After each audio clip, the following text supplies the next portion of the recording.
We, the MNA nurses and healthcare professionals of the Cambridge Health Alliance, are here to ring the alarm and bring to light the conditions that we believe threaten the safety of our patients, our staff, and families.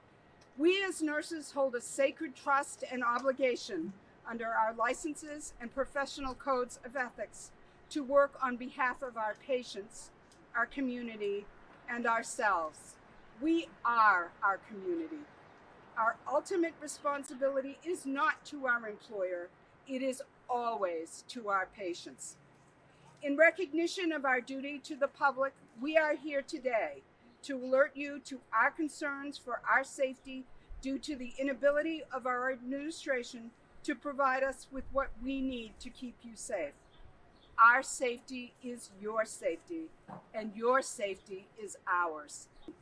This organization is complicit in the largest scale violation of occupational health and safety standards in history during a pandemic that requires the highest standard possible to protect our community and ourselves. Our professional association, the Massachusetts Nurses Association, of which I am a proud member on the board of directors, is doing all we can on the state and federal level to address this crisis. We are here today and we are doing our part to educate and to advocate and to say, not on our watch. When this crisis began, we, the registered nurses of Cambridge Health Alliance, asked our employer for a full, transparent PPE supply count so we could participate meaningfully in the conversation about how to use those supplies.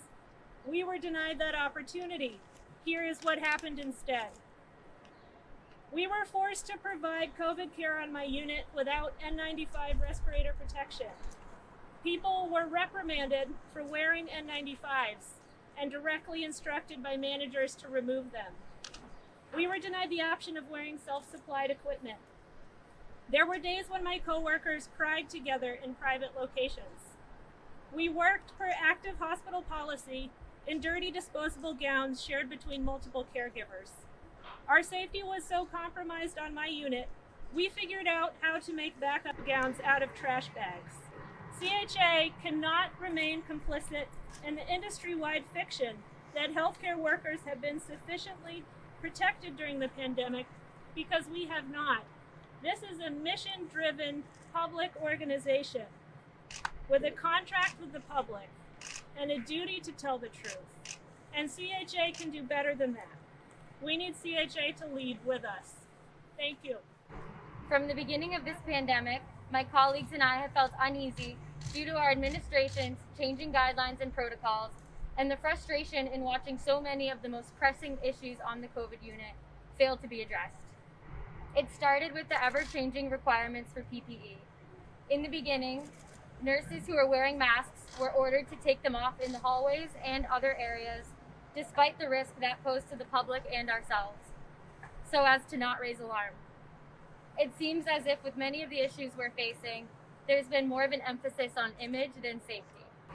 It's not just issues with PPE that have nurses concerned, but also the lack of proper monitoring of COVID patients, particularly the availability of telemetry monitors with alarm systems to monitor and alert nurses to sudden changes in the patient's oxygen levels, which is crucial to preventing these patients from experiencing rapid respiratory failure. It is very likely that we could experience a second surge, which is why we should take advantage of this opportunity to listen to the nurses who are sacrificing the most and make better decisions to fulfill our mission of protecting the public that trusts us. Thank you. Thank you all for being here, especially the nurses and staff of CHA who have given so much and of whom so much has been needed. You are my heart, you are our heroes, and you are our future. Thank you.